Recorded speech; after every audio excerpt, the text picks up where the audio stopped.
So here we are about to ink up the glorious Gardena. I'm starting with her eyes, framing them with some thick, luscious lashes.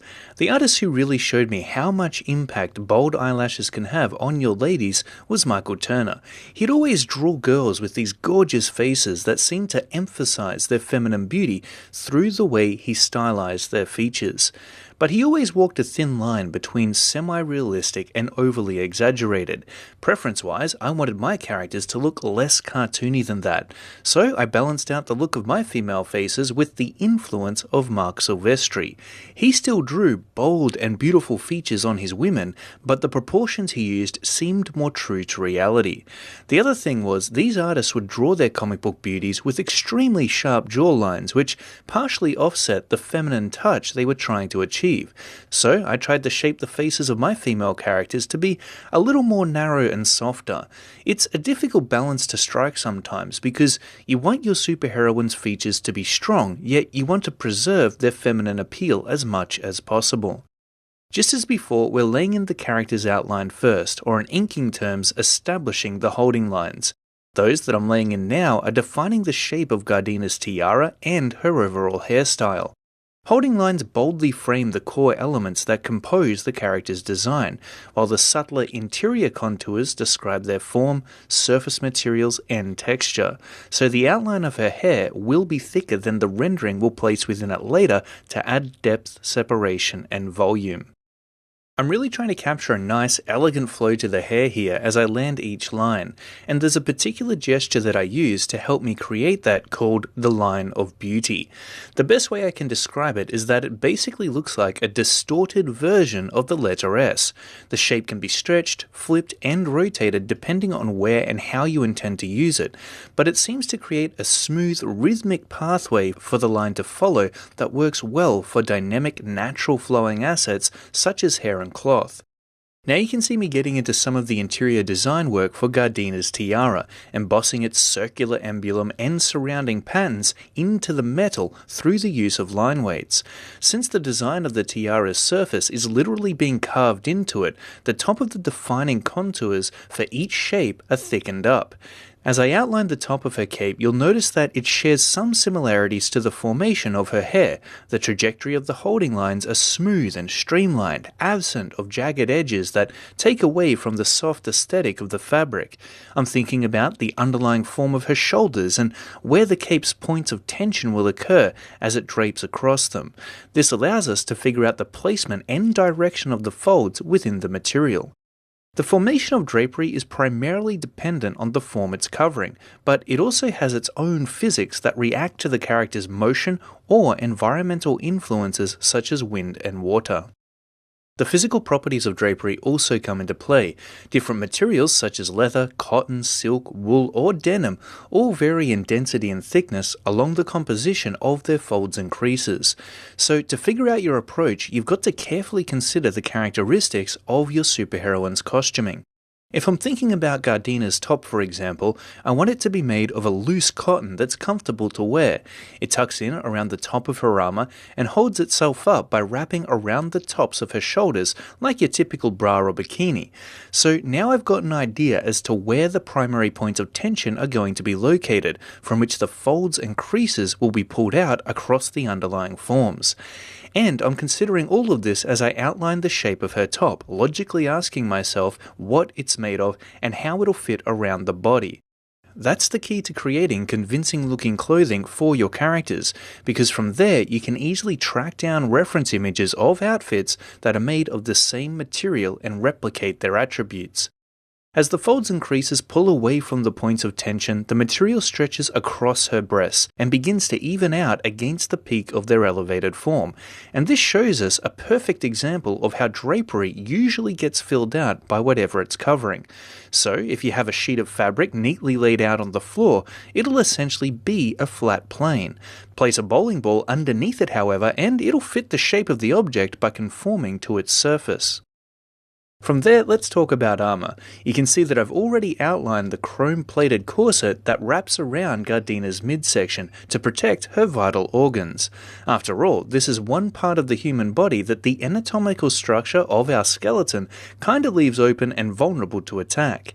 Her armor is divided up into 3 overlapping plates that slide across one another to allow for maximum maneuverability as Gardina's torso twists, turns, and bends.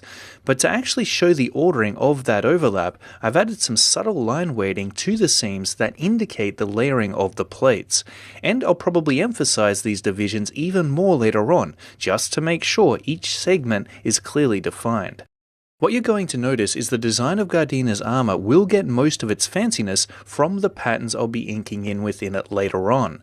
As for the shape of the armor itself, the outline essentially just follows the contours of her body, and as they continue down around her hips, thighs, and calves, we want them to flow with a smooth fluidity. They should feel visually soothing to look at, effortlessly delineating her entire figure with ease and elegance. This makes the holding lines feel more feminine. They're not jagged, pointy, or hard. Instead, they're soft, curved, and streamlined.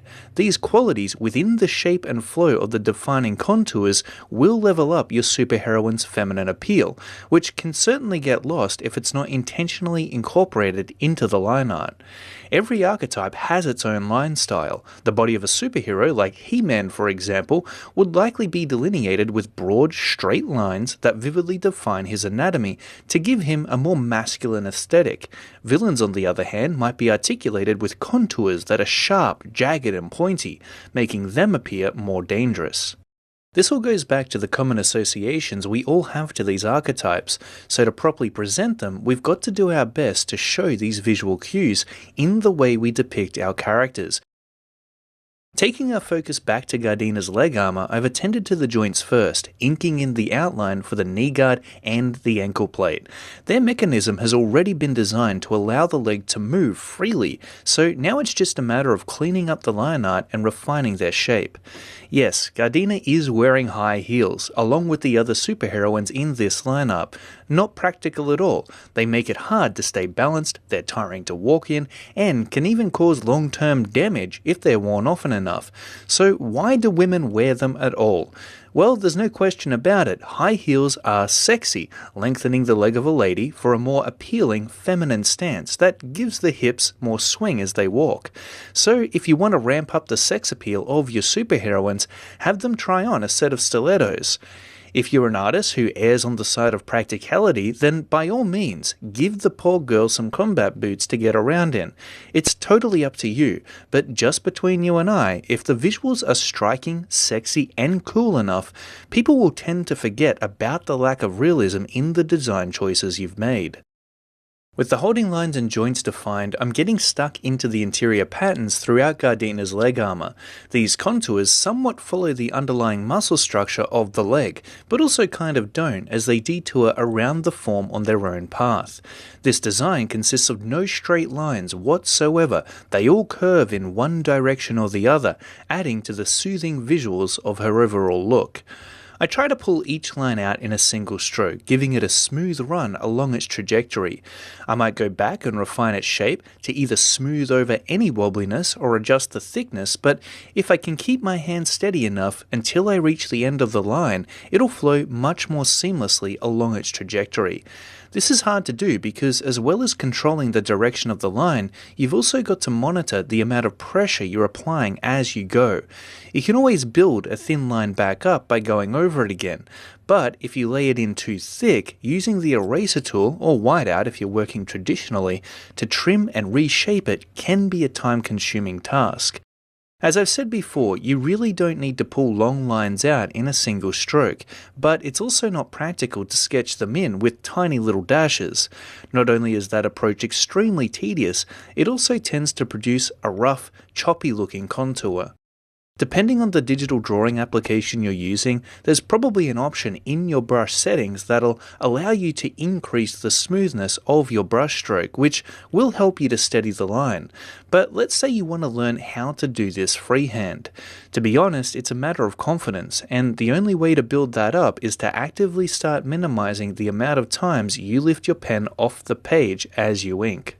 It's also useful to draw from your shoulder or elbow rather than your wrist. This gives your forearm more stability and you'll be able to pull your lines out further thanks to the added range of movement. Okay, so we're back onto the drapery, inking in the outline for Gardina's loincloth. Because of its cut and length, the vertical contours that define the folds and creases of the fabric are so long that I'm finding it extremely difficult to complete them in a single take. So instead, I'm building the lines up in broad strokes, taking them as far as I can, then filling in the gaps and neatening them up with the eraser tool. This is another situation where I'm hitting undo multiple times as I attempt to land the perfect line. It requires an extreme amount of control over your pen, otherwise you'll find that the lines quickly slide off track. Something that's going to help you out here is knowing where you want to take the line to. Think of it like a flight path. You want to do the best you can to draw out that line to the next pit stop without it veering off its designated route. Otherwise, it could land in a completely different spot. What Gardina's loincloth and cape have in common is that, unlike her top, they both hang freely off the body, so the direction of the folds in the material are instead defined by the force of gravity, or the momentum of movement as it pulls away from the point of tension. A similar pattern emerges in curtains. What's interesting is that when they're pulled open or shut, the size and depth of their folding formation changes. If we apply the same physics to Gardina's cape, the width of her shoulders, where the points of tension occur, in comparison to its span, will determine the fabric's level of compression. And the cape is somewhat wider than her shoulders, which means we're going to see narrower, deeper folds within the material. If we look at the top half of her loincloth, however, we can see that these folds and creases don't all fall straight from the top to the bottom. In fact, we can see them meeting in the middle to form a steep U-shaped curve. This is known as a diaper fold and is usually created when a sheet of material is held up on either side by 2 points of tension. When hanging bed linen on the clothesline, for example, or holding up a blanket at the corners to fold it, you can easily see this same sagging formation appear in the center, and if we were to spin Gardina around, the folds in her cape would no doubt form a similar U-shape at the top between her shoulders. So now I'm outlining Gardina's arm, doing my best to articulate the shape of her anatomy with a decent amount of form.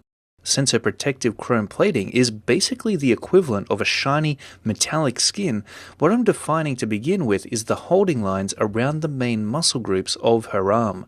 Overlap occurs as the surrounding contours of the shoulders, biceps, triceps, and forearm all lead into each other, creating a nice sense of depth within the arm's structure. The reason the design for Gardina's armor was fairly easy to piece together is because it's so heavily based on her anatomy, which was a no-brainer for me because the human body is architected extremely well. This made it so that the appearance of functionality was built into her armor by default, which is what makes it look believable. Because of this, there's an inherent organic feel to its shape language. The interior design patterns are composed in a way that suggests it was forged by the forces of nature, encapsulating her body in a reflective steel skin that's near indestructible. The reason I went for this aesthetic is because I wanted Gardina's armor to feed into the idea that she is indeed from an otherworldly dimension where supreme beings of unimaginable power dwell. The reinforced properties of the armor would be far stronger than any steel, metal, or iron found on Earth, and it'd move symbiotically with her body as if it was a part of it. You'll notice that as I ink, I'm applying a slight amount of weight variation. Even if I come back later to adjust the lines and refine them, it's become a habit of mine to vary their thickness even on the initial stroke. And it does give the line art a certain level of depth, where we can see the overlap of her body, the chrome plates, fabric folds, and her luscious locks of hair. Having that extra emphasis throughout the illustration as I develop it helps clarify the areas I'll need to revisit later on. It also makes it easier for me to make sense of how it's coming together visually, because when everything is flat with the same level of contrast, it's hard not to get lost and confused. Your eye finds it difficult to properly interpret what you're seeing, especially if you're working on a relatively intricate character design. In fact, Gardina's loincloth is kind of causing my depth perception to trip up right now, because its exterior contours aren't yet emphasized enough for it to stand out against her leg and the back of her cape. So later, I'll have to fix that by significantly thickening up its outline to bring it forward. So I'm back onto the hair now, and again I'm using these long sweeping lines to define her radiant locks. By bending them along that gestural S-curve, I'm able to describe the movement and flow of her hair with rhythm. This makes it look alive. Overall, her hairstyle forms a graceful silhouette of long, luscious locks that I'm building up one clump at a time. See, individual strands of hair tend to bind together and flow in unison, which is why some mornings you'll wake up with a crazy new hairdo that just won't be tamed regardless of how much you try to pat it down. Those rebellious tufts of hair are made up of hundreds of strands that are all stubbornly holding that form. Then you jump into the shower. What happens? It clusters together in a new direction. You get out, give your hair a good comb, shaping it into whatever style you like to rock for the day. But once more, all those strands are sticking together. They're synergistic in nature, always working in unison to form some kind of composition. And I've got to say that as I'm laying in these lines, it really does feel like I'm combing Gardina's hair. That's probably a good way to think of it too. As you're styling the hair of your superheroines, pull each line toward the direction you want to brush it in. What we're mostly trying to convey through our line work is texture, shape, and flow. That's it. So whatever you do, don't articulate every strand. It tends to be our natural inclination when it comes to drawing hair, but often just leads to a mess of scribbles. The major forms come first, then the texture we create through subdividing the hair, which conveys the illusion of strands. The contours I'm laying in to divide the hair up alternate in their distance between one another. If I were to make them look too uniform, the hair wouldn't feel natural anymore. It'd start to look plastic and fake. You can also see that I'm filling in some of the gaps between the larger locks with finer, tightly packed lines. Their purpose is to create separation between the layering, which will in turn boost the volume of the hair. This is basically a light form of rendering where we're using tone to create more depth, and later on I'll push it even further with additional rendering. It helps to think of each lock of hair as a strip of ribbon. Some will sit further forward and overlap those that are behind, or they might twist and intertwine with one another. The physics of hair is very dynamic in the way it moves and interacts with itself. The trick is to convey that through the use of line weights and rendering.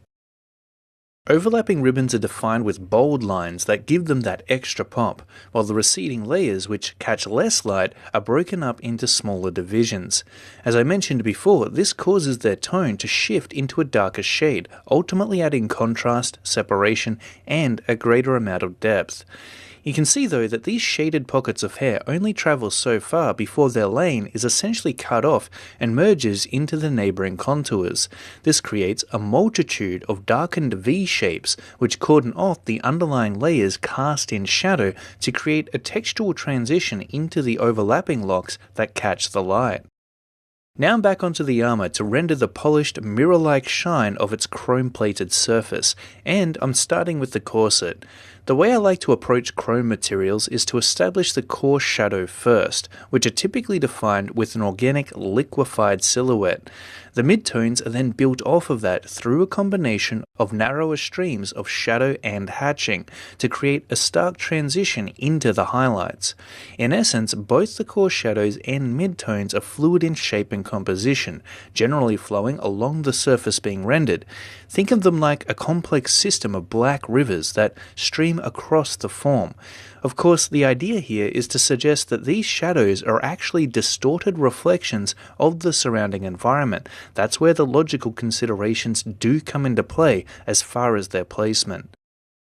The core shadow is established on the darkest side of the corset, but there's also going to be a less intense secondary shadow present, where the surface of the form curves away from the light in the opposite direction. The highlights themselves thinly gradate into the shadows that frame their edge, making their shape appear just as defined as the shadows to give the material that glossy shine. Rim lighting also occurs around the sides of the chrome-plated corset, emphasizing its silhouette and the reflectiveness of its surface.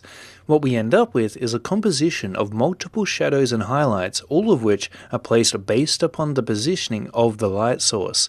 So, as long as you generally keep that in mind and remember that all rendering should help to describe the form you're working with, you can really let yourself experiment with the line and shadow shapes you use to render chrome materials. And to tell you the truth, the way I've rendered Gardina's corset isn't doing a very good job of articulating her underlying anatomy.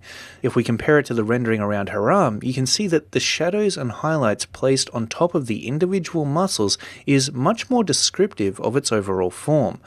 On the other hand, her midsection looks like it's been covered with a solid chrome cylinder that doesn't really articulate her anatomy. This makes the corset look stiff, shapeless, and impossible to move in. So I'm going back to describe the major forms of her body more distinctly. Instead of treating the armor as one shape, I'm going to give each of its individual plates their own shadows and highlights. You can already see the separation between the forms is beginning to read clearer now.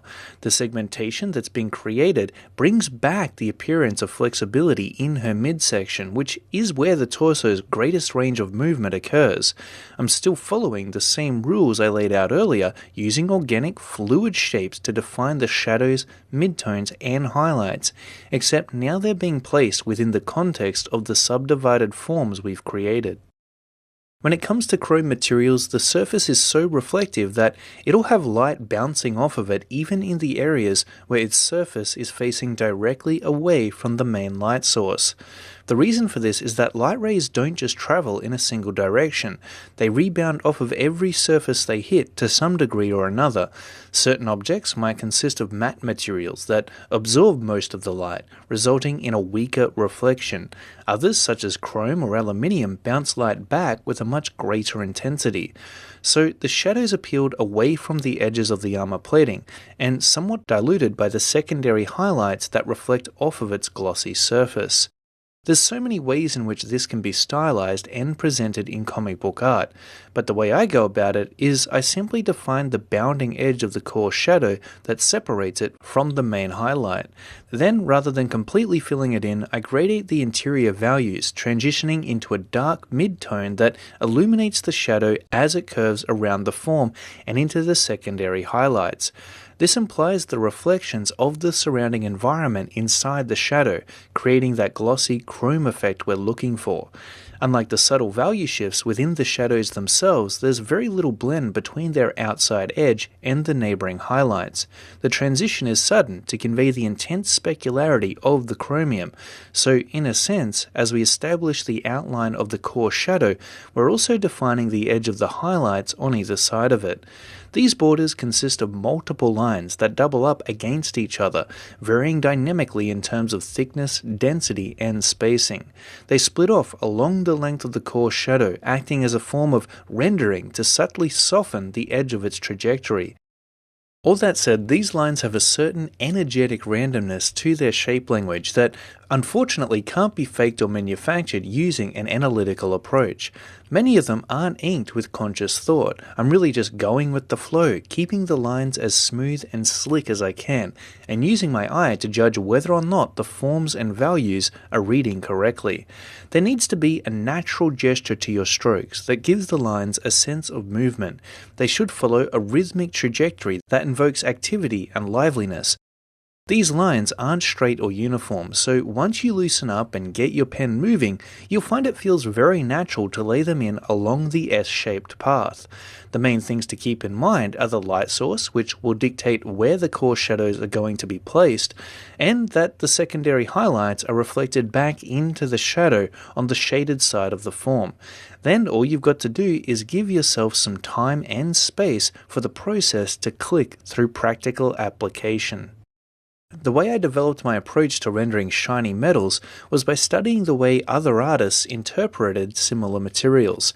Some of the first references I came across were from the collections of fantasy art on my bookshelf by Boris Vallejo and Julie Bell.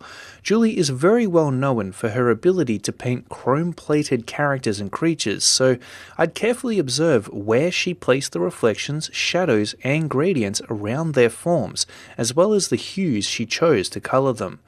but her art was extremely realistic, which meant I had to work out a way to translate her aesthetic into the black and white stylized format of comic book line art. For that, I looked to my favorite comic book artists like David Finch, Mark Silvestri, and Jim Lee. Sometimes it was hard to find solid examples of how they went about depicting chrome materials, but I tracked down as many as I could, saved them into my reference library, and analyzed them carefully. Problem was, I had no idea where to start. There was no method to follow. As cool as chrome plating looks, it's equally as intimidating to attempt due to its visual complexity. But I copied what I saw in their work as best I could, and to my surprise, I picked it up pretty fast on my own. Sure, it took me a few tries to refine my approach, but after a while, glossy metals became one of my favorite materials to render. The thing about chrome material is that it all comes down to the visuals. If it looks right, then it is right. The method doesn't quite matter as much as the end outcome. After making some slight tweaks to Gardina's face, I'm turning my attention back to her hair. We're going to be tackling a few things at once here, thickening up the line weights and adding in a second pass of rendering to increase the texture and volume. First, let's talk about where I'm placing the line weights and why. The overlapping locks of hair are given a bolder outline to pull them further forward. This distances them from the layers below, creating more depth as well as defining the composition of the hair with greater clarity by breaking it up in a way that makes its shape and movement easier to visually interpret. The second pass of rendering creates additional tonal contrast within the layering. Following the already established form and flow of Gardina's hair, the render lines are even finer this time around to create a greater value range that captures the subtlest shades. The darkest pockets receiving the least amount of light are given the most amount of hatching to deepen their tone as they recede, which, you guessed it, gives the hair even more pop. Since Gardina is a blonde, her hair appears much fairer than Xing's. What makes it distinctly lighter is that instead of being filled in with solid blacks, the shaded areas are suggested using lighter midtones, which are created through the rendering. So while Xing's brunette locks range from pure white in the highlights to pitch black in the shadows, the darkest values within Gardina's hair don't drop below a mid-grey, even in the unlit areas. If you squint your eyes to blur the lines, you can see the tonal differences between the two. We're working with black and white line art to create grayscale shading here, so we're not necessarily trying to indicate color as much as tonal value. Gardina's hair could very well be pink or lime green instead of blonde, but we can't convey those hues without adding some actual color. What we are able to show is how bright or dark the hair is going to be. As I render, I continue breaking up the hair and filling in the subdivider gaps with finer hatches. I vary their thickness and distance to control the density of the tone within each separation, building it up one stroke at a time until the desired value is shaded in. Because they're so thin and precise, each stroke is executed with a great amount of control. I'm constantly monitoring the role and purpose every line serves as they're laid in. Is it defining the shape clearly? Does its thickness convey the right amount of depth and overlap for that particular element? Is it describing the form's surface with dimension, volume, and mass? And does the distance between the neighboring render lines along with their weight variation compose the correct tone? Long, streaming locks of hair can add to the drama of a superheroine as its gesture complements the movements of her body or blows freely in the wind.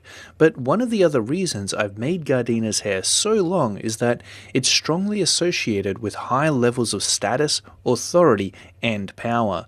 When we imagine a fairy tale princess or goddess, for example, most of the time we're going to picture them with long, flowing hair that falls well past the shoulders. Why is that? Well, it's because when hair grows beyond a certain point, it becomes difficult to maintain. To keep those luscious locks beaming with vibrance and splendor, they've got to be groomed, styled, and conditioned regularly. That's extremely time-consuming, impractical, and difficult for most people to do. Which is why it's a luxury reserved for those of high status, who have the freedom and wealth to let others tend to the upkeep of their exuberant hair. It's also a sign of fertility, youth, and vitality. Statistically, women with longer hair are found to be younger in age, while its quality and strength directly correlates to their level of health, fitness, and restfulness. Certain mineral deficiencies and malnutrition tends to cause discoloration and even hair loss, so shiny, thick, lustrous hair serves as a cue for reproductive potential, which is why, biologically speaking, it's considered an attractive trait across many cultures. So I knew that by giving Gardena long, majestic hair, it would help convey her superior, godlike status. And to really hit the point home, I made her a blonde. Hair colors fall under the umbrella of many different stereotypes, which is really just another word for easy to relate to associations. Fair hair symbolizes feminine beauty, pureness of heart, and innocence, lending to the assumption that Gardena is indeed good. When we combine the length and color of her hair, what we end up with is a superheroine who emanates extreme power, superiority, sex appeal, and a sincere sense of trust. And it's not just her hair, every element plays into this idea. Her tiara, the cape, the glistening chrome-plated armor. As you design your superheroines, ask yourself, what do you want them to represent? Then funnel every design decision you make into that idea. I'm adding the final touches to her hair, making small divisions where it needs more separation, extending lines that are too short, and cutting back those that are too long. These subtle adjustments require a well-trained eye that, I believe, can only be developed through experience. Think about it, every right decision you make is simply the result of all the things you've done wrong in the past. And in the same way you wouldn't touch the stove twice after being burned once, you learn to become a better artist through trial and error. The catch is, you've got to be brave enough to let go of perfection and brace yourself for those inevitable mistakes, because it's the fastest way to level up. If we didn't want to create impressive art, we wouldn't be here trying to give our abilities a boost, which is why the thought of someone pointing out its flaws feels humiliating. So we tend to be reserved in our approach, in case we mess up. The timid may protect their egos, but you've got to be bold to make real progress. That's why I celebrate the mistakes I make, because then I've got my next target in sight. I can flag that mishap and surpass it once I know it's there. But only once it's revealed can it be conquered, so you've got to take action first. This reminds me of an incident that happened to my brother a few years back. He was crossing a narrow strip of road to pick something up from the grocery store one day. The traffic was quiet, and it was only a hop and a skip to the other side, so he didn't look for oncoming vehicles. And he was hit. I'm not just talking about a little nudge either. He was knocked to the ground and sprawled out across the bitumen. Luckily, it wasn't too serious. He went to hospital and they gave him the okay that very same day. But you can bet he's extra careful now, and in fact, he'll tell me off if I'm about to make the same error in judgment. It's a dramatic example, but honestly, illustrating comics is the same way. The moment you catch yourself making a mistake or someone points out an error you missed in your work, you go out of your way to avoid making it again. It's a powerful way to learn. My bro and I also love playing arcade fighting games like Mortal Kombat, Tekken, and Street Fighter. Mostly, I'm super inspired by the design of the characters. You might even see a hint of their influence in the look of my superheroines. Typically, these video games require you to outmaneuver your opponent and beat them with a few well-placed combos. Chances are, if you've ever played a video game like this before, you'll get laid out pretty fast by a more experienced gamer. But each round you're beaten, you begin to wise up. You look at the habitual moves of the other player so you can avoid their blows. You memorize the button sequences that'll allow you to give them a streak of pummeling instead.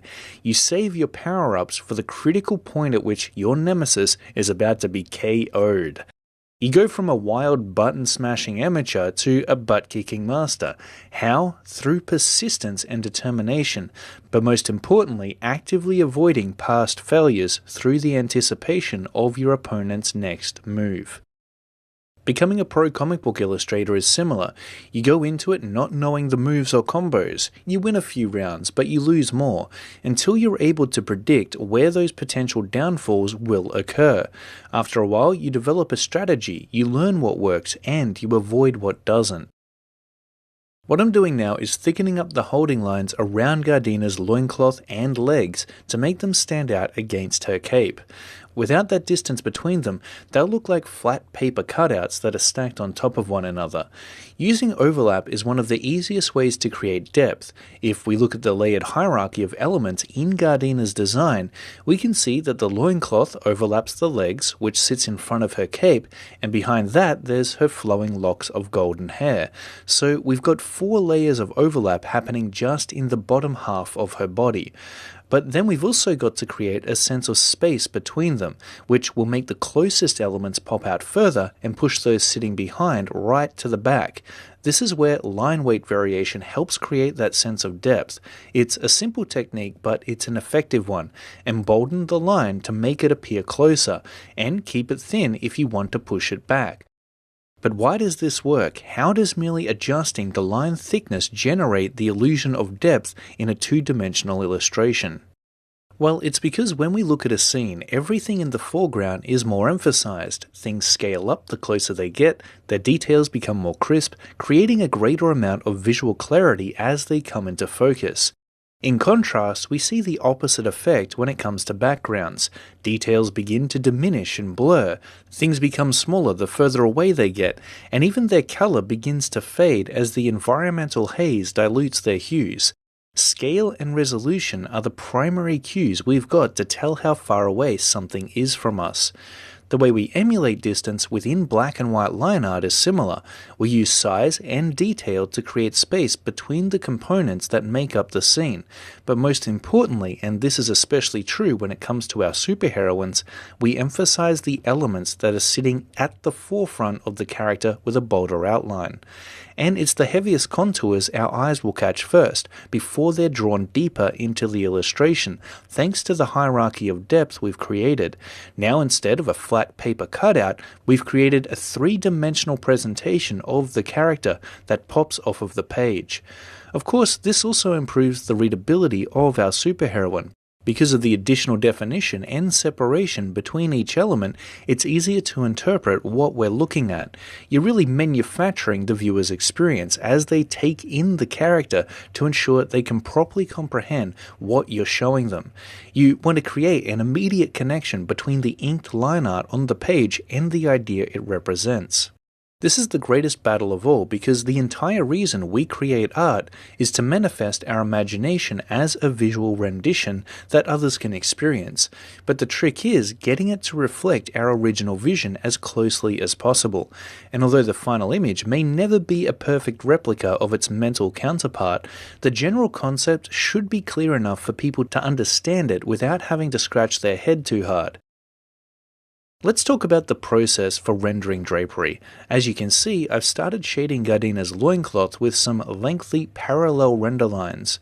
The amount of pressure I'm applying with the stylus is near nil to keep them thin and ultra fine. But as you can imagine, since they travel down the length of the cloth for such a long distance, they require an extremely steady hand to avoid any wobbliness. And I'm messing up constantly as I try to get these lines as perfect as possible. Almost every single one requires multiple attempts, either because the line wasn't neat enough or the tone being created wasn't set at the correct value. So not only am I erasing single hatches, in some cases I'm redoing entire patches of rendering. With lines that are this long, it's best to work at a slightly faster pace, directing the lines as best you can along their trajectory. With a little extra speed, you'll find that your strokes have more stability. It's like riding a motorcycle. The faster you go, the more the bike tends to straighten up and balance out. But you've still got to have a certain level of control to steer it in the right direction. What's my strategy for placing rendering in though? When it comes to drapery, I treat every fold, wrinkle and crease as if they have their own geometry. You could liken it to a landscape with hills and valleys that shape the terrain of the cloth. So I shade them just as I would any other form, keeping in mind the light direction and brightness as well as considering the properties of the material and its tonal value. The type of material you're working with will greatly affect the density and distribution of the rendering. Silk, leather, satin, wool, and cotton, for example, all reflect light and collect shadow in significantly different ways. So we want to compose our shading to convey the contrast, color, shininess, and vibrancy of the material we've chosen for our superheroine's drapery. Then we need to ask ourselves, what kind of folds will these materials form, and how will they be affected by the fit of the clothing? You probably already determined this when you inked in the character's outline, but the gradation of your hatching will still affect how tight, narrow, loose, or broad those folds appear to be once they're shaded in. I render each fold as if it were a cylindrical tube, darkening up the creases that fall into shadow with an increasing number of tightly packed hatches. At the peak of the form, those render lines gradually become thinner, spreading out as they ascend toward the light. But the folds and creases are secondary to the major form of the drapery, and so hold a strange middle ground between texture and surface details.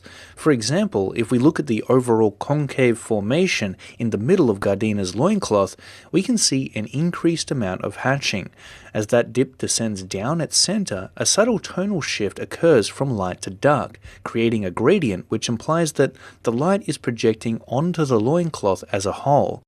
Or take the inside of her cape for example.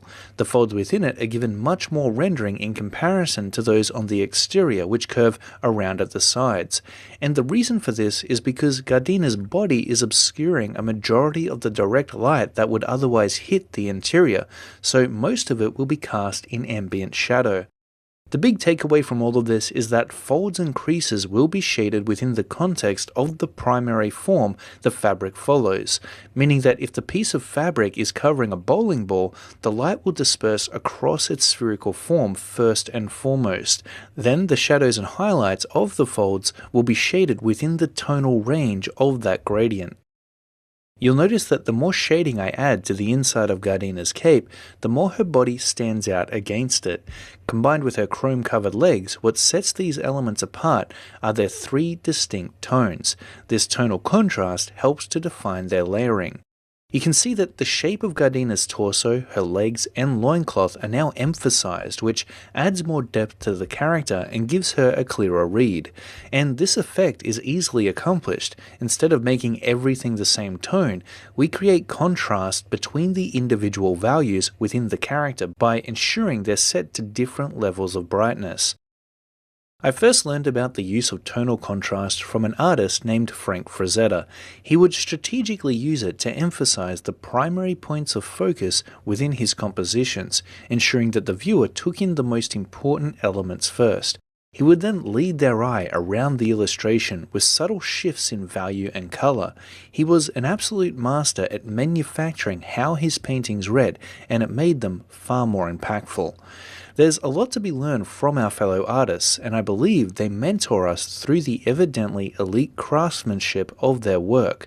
But you've got to research how they did it, break down their method, and carefully analyze it. Figure out what the recurring components within their illustrations are that make them work so well, then apply them. That's how we hone our own process and style, by looking at how those who came before us achieved what we're trying to do. And these days, it's so easy with our level of connectivity and access to information. The first thing I did when I really became serious about improving my drawing skills was reach out to my favorite artists and ask for their advice. And I applied all of it, which is what I hope you'll do after watching these lessons. I've lowered the opacity of the character concepts layer group to 47% to make it look more see-through. Then I've added in a new layer on top of it called Power Effects, where I'm outlining the energy ball emanating from Gardina's fist. I'm keeping the contours fluffy and cloud-like, adding line weight variation as I go. If they were animated, these holding lines would be in constant motion, dynamically changing shape like smoke, water, or fire, which is what I'm trying to convey, that Gardina's powers are some kind of mystical element of unfathomable force. Sometimes I find it easier to linesmith the contours after they're already inked in because it gives me something to sculpt, and I can see exactly where the refinements need to be made since the outline is already complete. With the main outline done, I'm filling it in with pure white on a new layer placed just below to give the energy ball a translucent effect. Finally, to make it see-through, the opacity of the Power Effects fill layer is dropped to 60%. Next, I'm going to add in some highlights around the edge of Gardina's chrome plating. the opacity of the shadow fill layer is dropped to 40% to lighten the material's rendering, so that the main holding lines are clearer for me to see. Then a new layer is created for the highlights themselves, which sits above the line art at the top of the layer hierarchy.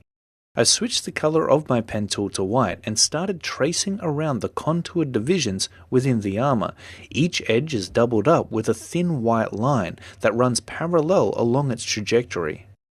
Since the light is coming from above, these highlights are placed below their solid black counterpart, creating a narrow strip of separation between the rendering and holding lines at the top of each plate. This does two things for Gardina's armor. Firstly, it makes the chrome material look even more shiny, because now we've got specular highlights running around the edges of each plate. Rather than looking like they're drawn on with a Sharpie, they appear to have thickness to them, creating an added sense of solidity and dimension within the armor. Secondly, there's more clarity to the shape language of the design, because the black and white values of the outline are essentially inverted across the light and dark areas of the form. What this means is that the edge highlights of the plates substitute as a dividing contour through the shadows, where the holding lines would have been diluted or otherwise lost.